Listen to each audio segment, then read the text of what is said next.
So relationships are important to you. Yes, you, the avoidantly attached person who's clicked on a video about relationships. Don't run away. My name's Ruthann. I'm a clinical psychologist and expert in relationships. And by the end of this video, you will have some actionable strategies that you can start today so you can continue to enjoy your freedom and your independence, as well as closeness and intimacy in your relationships. If you have an avoidant attachment style, you will likely have strengths in the areas of freedom and autonomy and independence.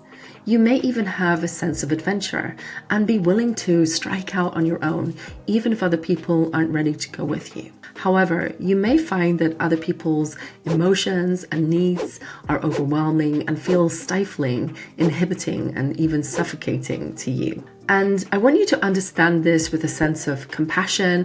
Understand that an avoidant attachment style isn't necessarily in itself problematic, and it's certainly not a sign that you're mentally ill or that there's something wrong with you. However, understanding your style can help you to both enjoy your freedom and independence whilst also having closeness and intimacy in your relationships. The good news is it's really possible to have both, and the best relationships involve both adventure, freedom, and independence alongside safety, security, and closeness. This video is going to give you 6 steps towards more security in your relationship. Step 1 is to understand your history. Where has your avoidant attachment style come from?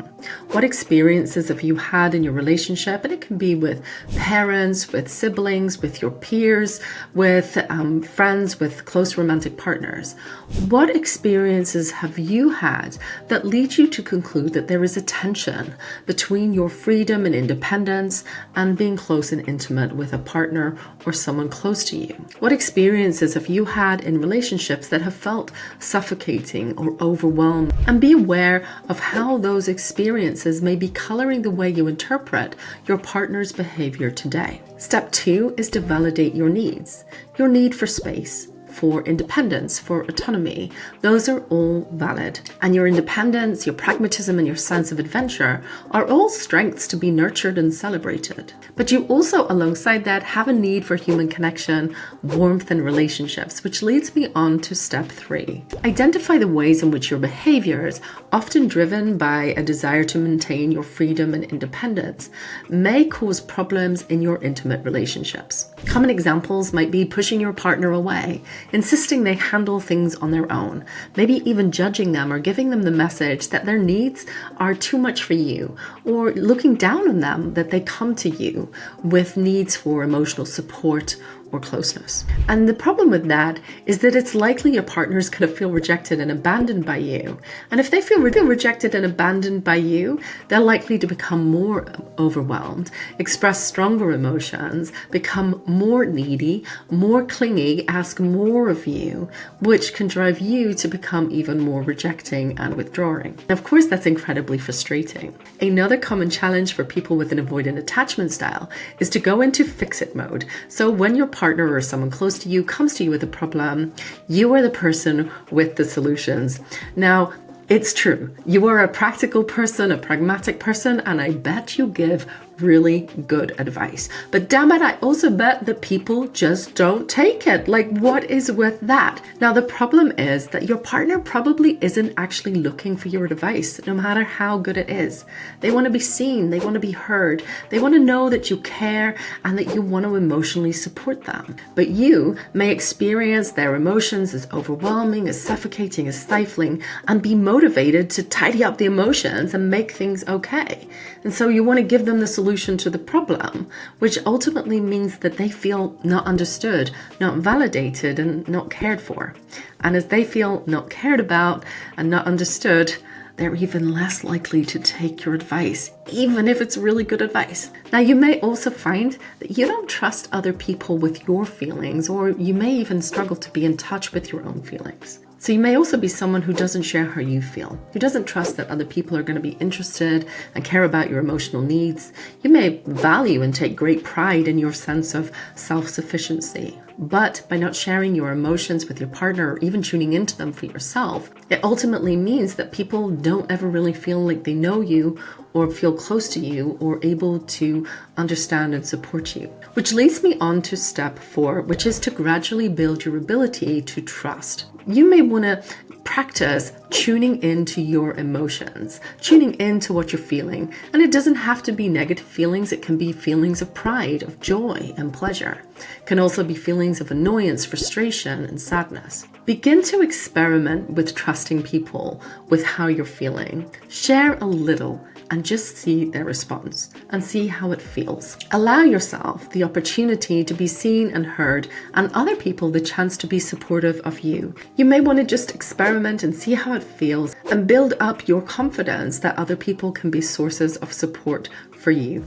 As you allow yourself the opportunity to be seen and to receive support, at least on occasion, you'll start to build up your capacity to receive care and attention and support from other people, and your confidence that other people will be willing and capable of giving you that support. And step 5 is clear communication in your relationships. And this leads on from step 4 because so much of an avoidant attachment style is about not trusting that other people will be able and willing to meet your needs, and perceiving them as overly demanding and overwhelming and suffocating. Avoidant attachment patterns often arise as a fear of engulfment, a fear that other people's needs are going to overwhelm you and take over, and that other people aren't as able to cope as you are. Now, here's the surprising thing. Other people more capable of coping than you give them credit for, and maybe also they give themselves credit for. And let's be real here. The more you push people away, and the more you withdraw and insist that they cope on their own, one of two things is going to happen. Either they're going to feel more upset, rejected, abandoned, alone, and become more needy, more demanding, and more emotional in the way that they ask for support. Or they're going to say, I don't feel seen, heard, and understood in this relationship, and they may choose to end it. So my challenge to you is this. Experiment in small ways at first, with not going into fix-it mode, to actually sit back and ask people how they're feeling and listen and try to understand their experiences. And this is difficult for someone with an avoidant attachment style because you likely struggle with other people's emotional expressions. You may find it overwhelming, often because you feel like you've got to be the person to fix it or change it. But I want you to just practice your empathy muscle. Give people the chance to share their emotions with you, and then sit back and wait. You might be pleasantly surprised at how soothed people become, how much less overwhelming their emotions become, and how much more capable they become of solving their own problems, and much more open to your advice. At the same time, it's also important to honor your need for space and to communicate that with people openly. Let people know that you do need time by yourself or in pursuit of your own interests and activities that are important to you to recharge your batteries. Let people know that you feel emotionally overwhelmed and that you need and want your space. You can also let people know, this is not a reflection of how much I love and care about you. This is just something I need for myself. And also let them know that you will come back, that you're not abandoning them forever. And ideally, you may also want to let them know when you intend to come back. Are you just going out for an hour to have a walk by yourself? Or do you want a whole evening or weekend by yourself? Do you want to switch off your phone and do other things? Let people know that that's what you want and that's what you intend to do. And also try to be the person who reinitiates contact. So your partner learns that you will come back to them, that they can actually have trust in you and you can trust in them to relax and give this relationship space and air and time to breathe. Because what that does is, as well as giving you time, it also soothes the other person. It lets them know that you do still love and care about them and builds their confidence that you will return, which will likely lessen their anxiety and the chances that they're going to come knocking to you when you really want your space. And step 6 is to nurture a range of relationships. None of us are islands, and I think we put far too much emphasis on our romantic relationships to try to meet all of our needs. And if you are someone with an avoidant attachment style, it can be really helpful to have multiple relationships with different degrees of closeness and intimacy. It also helps build a community around you and potentially also your partner.